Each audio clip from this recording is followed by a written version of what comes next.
How are you doing, everybody? Welcome into the SFS channel here and the season finale for us of our trade advice. In this video, I'll be breaking down the wide receiver position, talking through some buy, sell, and a hold candidate for this week.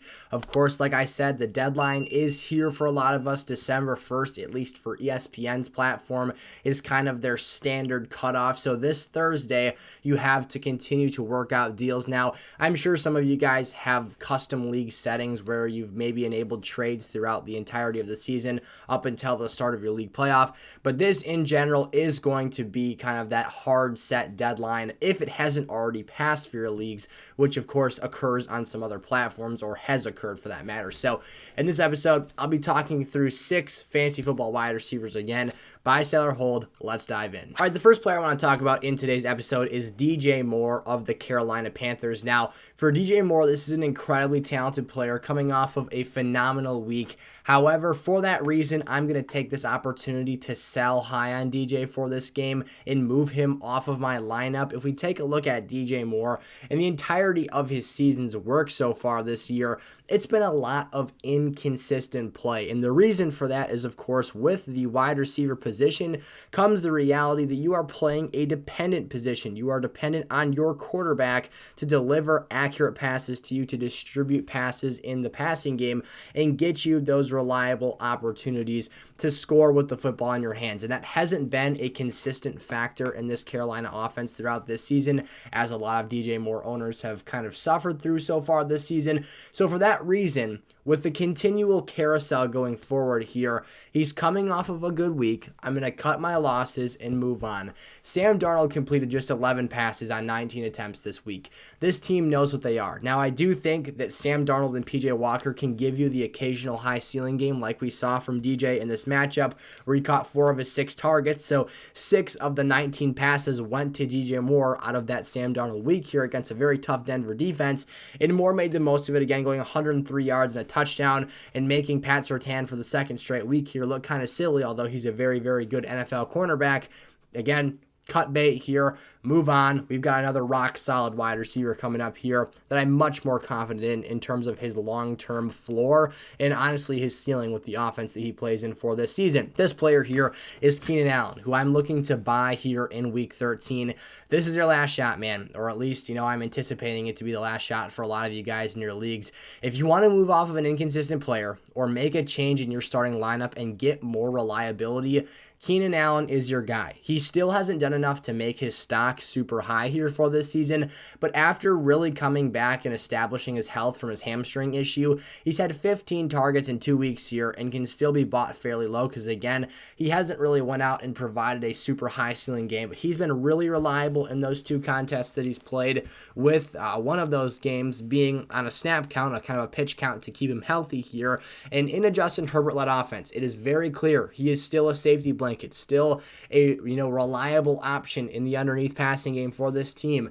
Mike Williams, his health continues to be a factor, a question mark, and a variable for this Chargers offense. So the one thing that we do know is that the healthier Keenan Allen gets, the more incorporated into this offense he gets, and the more he shakes that rust off, the more I feel confident and comfortable having him as a wide receiver 2 in my lineup again with a super high floor. He doesn't have the ceiling of some elite fantasy receivers, of course, but again, that consistency can be just enough to get you what you're looking for and potentially make a difference for your teams. Amari Cooper, one more shot here. I'm going to buy him again this week. He had a fairly solid game. It was a lineup worthy performance, but it wasn't a ceiling type of game where I feel that it really knocked his stock up here. And of course, I've been talking about this for a few weeks now. Amari Cooper has reached the point of return of Deshaun Watson. Week 13, a revenge match against his former team, the Houston Texans. It should be very interesting. We could possibly expect some rust early from Deshaun Watson in terms of his passing game capabilities and how much they'll really cut him loose in his first start here. But I love the situation for Amari. You get yourself a more consistent passer, a better downfield passer, and really a difference maker for this offense once he gets going here. Hopefully, it's not a slow process to get him incorporated and function back in here. He's had the playbook the whole season. He's been healthy, so hopefully he's been practicing. Again, there is something to game speed in that type of transition here, but I'm super confident for a guy in Amari Cooper who's the clear alpha for this offense, a guy who I have a lot of faith in here, and has a fairly solid closing schedule with an amazing ceiling. He's at Houston this week, then at Cincinnati, at home against Baltimore. He's been very solid in home games this year. Baltimore also just got annihilated by the Jacksonville secondary. Let Zay Jones have 11 receptions, over 100 yards against them. New Orleans, a sputtering team right now. Its defense is constantly on the field. And then at Washington to close out the fantasy season. For most of you guys, there is that Week 18 game, of course, as well. But for Amari Cooper, really liking the upside here. That's what this buy opportunity is all about.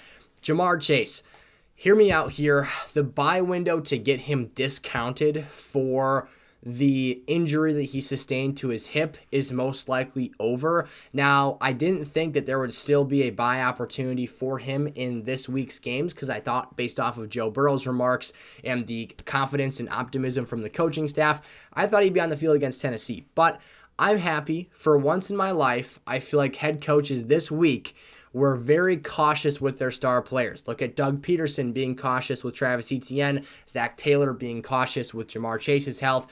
You would have rather had your star sit this past week, even if you're in a must-win situation, to give you health and more, potential for sustained success down the stretch of the season. I was very happy to see that from both parties. Obviously, we just want to see our star players healthy in fantasy football and making plays for teams. Of course, NFL fandom comes into this as well, and just the health of a human being. So, was happy to see Ja'Marr Chase sit. It does open up the opportunity and the door of potential here. Like I said, not necessarily in most cases for a continued discount buy, but for me, getting a top 3 to 5 fantasy football wide receiver at fair price. It is very difficult to snatch a top tier talent off of another team's roster, and Ja'Marr Chase's lack of playtime and potential skepticism of whether or not he'll be able to hold it together once he actually hits the field in terms of his health may just net you that fair price. So yes, some star players had some down weeks this week, but for Ja'Marr, he's been hopefully getting back to healthy again. Thinking and expecting that he could have played last week and then them opting not to is a sign of good faith in his health and overall cautiousness and basically conservativeness with his health. But again, I view that as a positive, not necessarily a situation where he wasn't able to play. Christian Watson here, we've got 2 names left to talk through in today's episode. I'm still going to hold Christian Watson this week. The reason that we talked through this as a hold candidate a couple of weeks back, and I'll continue to say that here, is because if this can be a wide receiver 3 or flex level player for your rosters, the upside is so spectacularly high here that you could get a whole lot of ceiling value, potentially week or league winning ceiling value out of this player. You saw this past week, it doesn't take very many touches for him in an offense that pretty much at this point is relying on him as their most explosive and top receiving threat in the passing game in terms of productivity to get the job done. They need Christian Watson to move the football downfield, and what he gives them is free plays, free drives, quick, fast scores. And no one else in this roster really provides that. And with that upside comes a whole lot of fantasy points. So you've got 6 touchdowns in 3 weeks here. You've got a guy who isn't necessarily a volume magnet. He had just 6 targets this week, 4 catches, and a touchdown. So he had that one long play that ended up, was it a 63 or a 66-yard touchdown reception? He is very capable of doing those things, taking a catch and then housing it. So for me, the reason I'm not selling high here is because I do think there is a potential that this, sustains as continued success here.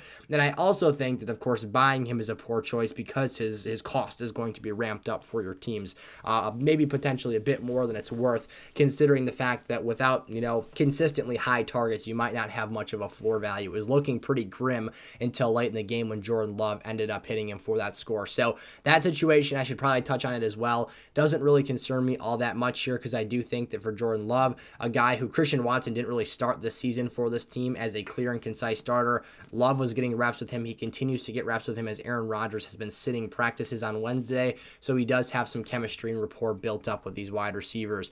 Last up, Mike Evans here. This is an interesting one. I've actually got 2 potential situational plays here, so I've got a sell potential and a hold potential. I think right now, with the stock dipping, this is not a player I'm looking to go buy right now. That would obviously, at face value, be the easy situation to go about here. His stock, just the production hasn't been resulting as of late, so you probably want to go out there and pay a lower price to acquire a guy who has some pretty solid name value and a guy who has had some really impressive statistical numbers throughout his career. But I'm looking at this as a situation where I think that, if you are the Mike Evans owner, you're pretty disappointed with the production. And I'm not so sure things get better here. I think that Tampa Bay's offense has kind of sputtered to a halt in terms of the way that they use Evans this season. Their red zone passing offense just hasn't been productive. Evans hasn't scored a touchdown since week 4, and I'm not so optimistic that's going to turn around here. I think that Chris Godwin clearly has asserted himself as the higher floor player, and with the way that this team has to play right now with just long, driven out, meticulous drives with high volume in the receiving game, short passes, the O-line sucks. They're just not getting the goal line fade opportunities, the opportunities to throw deep balls. It's all been kind of an ugly disaster here for this team, and I think that Evans continues to struggle with that down the stretch. So the reason that I did say potentially sell here is that if you can find someone in your fantasy league that still has a great deal of respect for that name value, thinks that Tampa Bay will turn it around a bit here and potentially see themselves, making that switch in Evans as a guy who we regarded as a really good top 12 wide receiver heading into this year, I don't think that's the reality anymore. I look at him more so as a streaky, inconsistent, potentially low-end wide receiver too. That's been the numbers that we've seen here as of late. He's got 3 games with fewer than 10 points in his last 6 outings. So I think that we have to start kind of changing the way, or at least I do, changing the way that I view Mike Evans and his role for this team moving forward.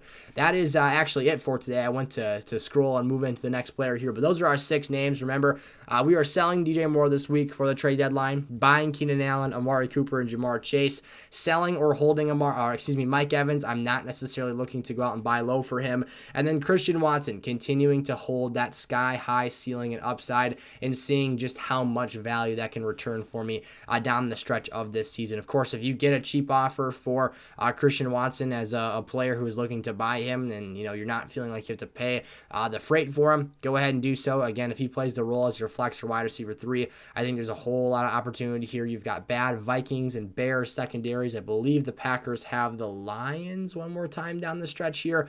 I could be wrong. They may have played both of their games against them. I'll have to check that. I'm a Packer fan. It's kind of sad I don't remember that. But moral of the story here, the bottom line, those are our 6 players we talked through in today's episode. As always, if you guys enjoyed, make sure to give today's episode a like, smash the subscribe button, turn the bell on so you're never late for a new piece of content, and I will see you in a future episode. Peace out.